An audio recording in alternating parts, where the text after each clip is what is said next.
নন্দিনী, তোর অবস্থা খুব একটা ভালো না। জানোই তো, হেড অফ দ্য ডিপার্টমেন্ট খুবই কনজারভেটিভ। তোর লাইফস্টাইল নিয়ে কথা হচ্ছে, তাই ভালো সার্জারি কেসগুলো তোমায় না দিয়ে অন্য জুনিয়রদের দিয়ে দেন। আরেকটা কথা, নন্দিনী, তোর প্যারেন্টস আমার বাড়িতে এসেছিলেন। আমার মনে হয় আমাদের বিয়েটা হয়ে যাওয়াই উচিত। দেখ, তুই যদি আমাকে বিয়ে করিস, হসপিটালে তোর প্রমোশন কেউ আটকাতে পারবে না। এইসব আধুনিক ভালোবাসা ছেড়ে দে, রিয়ালিটিতে ফেরত আয়। Are you trying to bribe me with the promotion? Call it reality check. এইসব আধুনিক লাইফস্টাইল ছাড়। দিনের শেষে একটা মেয়ে স্টেবল পরিচয় দরকার। বর্ষা, তোকে সারনেম বা প্রমোশন কোনোটাই দিতে পারবে না।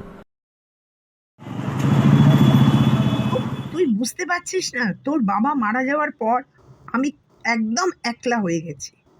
সমাজ কিন্তু কথা বলছে। ঋষভ কত ভালো ছেলে, কার্ডিওলজিস্ট, বিয়েটা করে নে না।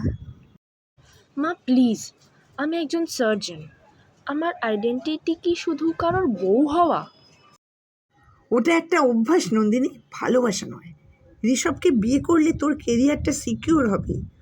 হসপিটালে তোর প্রমোশন আটকে রয়েছে, ঋষভ সব সামলে নেবে। দেখলি, এই যদি সব ভালো সার্জারি কেসগুলো কেড়ে নিল ওর কাছ থেকে। ক্যারেক্টার ঠিক না থাকলে নাকি ভালো সার্জন হওয়া যায় না। বেচারি বাবাটা মারা গেল, এখন মাটাও নাকি পাগল হয়ে গেছে মেয়েটা লাইফস্টাইল নিয়ে। কেরিয়ারটা শেষ করে দিল মেয়েটা। নন্দিনী, সবাই কথা বলছে, তোর রেপুটেশন এখন রাস্তার ধুলোয়। তোর মা কাঁদছে। তুই কি সত্যিই এত স্বার্থপর? বিয়েটা করে নে, সব ঠিক হয়ে যাবে।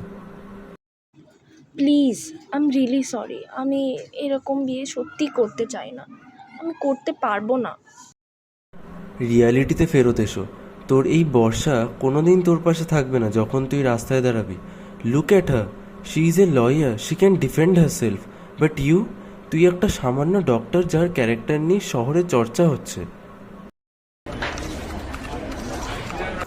বর্ষা, কতদিন আর এইভাবে চলবে? তোমার ক্যারিয়ারের কথা ভাবো। একটা লিগ্যাল ফার্মের পার্টনার হতে চাও, নাকি একটা স্ক্যান্ডেলের মুখ? স্ক্যান্ডেল? ভালোবাসাটা তোমাদের কাছে স্ক্যান্ডেল হতে পারে ঋষভ, কিন্তু আমার কাছে নয়। তুমি কি করবে? আমাকে হুমকি দিচ্ছ?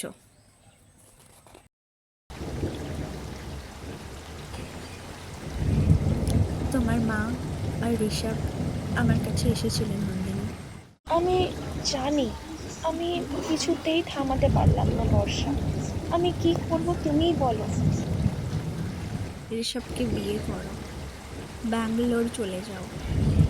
ওখানে নাকি তোমার প্রমোশন আর সম্মান অপেক্ষা করছে। তোমার কি মনে হচ্ছে আমি কি সত্যিই ভালো থাকবো?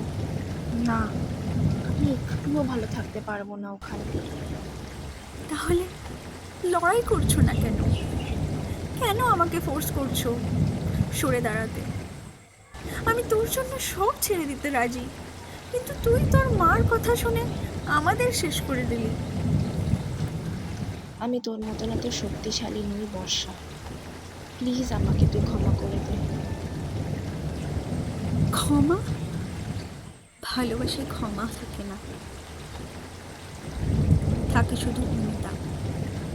তুমি শহর বদলাচ্ছ, মানুষ বদলাচ্ছ, কিন্তু আয়নায় নিজের দিকে তাকাতে পারবে না তো। হয়তো পারবো না। গুড বাই বর্ষা। গুড বাই বলবো না। আজকে একটা নন্দিনী মরে গেল। সুখে থাকো তোর সমাজ নিয়ে।